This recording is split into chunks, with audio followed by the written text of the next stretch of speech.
63,404 రూపాయలు.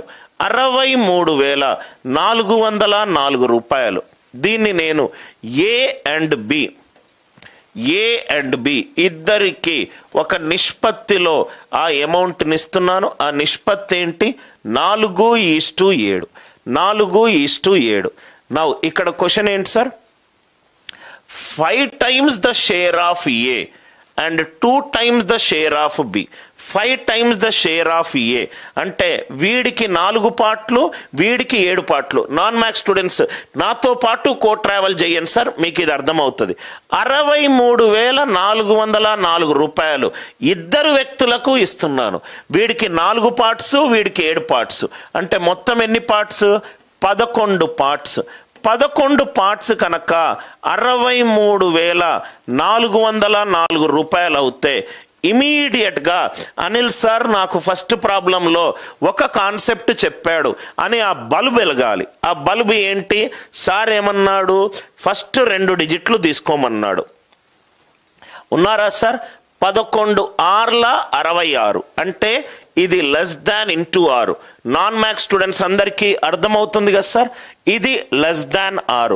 11×6 అదేమో 63 ఉంది. అంటే లబ్ధం చేసేది లెస్ దాన్ ఇంటూ 6.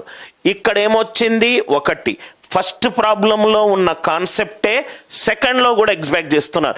నిష్పత్తి అంతా ఇట్లనే ఎగ్గొడతాను సార్. మీరు కొన్ని రోజులు అరిథమెటిక్ చూడండి. మీరు ఏ వీడియోలన్నా యూట్యూబ్ ఛానల్లో చూసి ఉండండి, మీకు నవ్వు అనిపిస్తుంది నా అరిథమెటిక్ విన్న తర్వాత.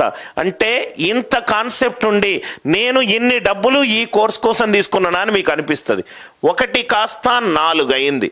1 4 అయిందంటే 1 4s are 4.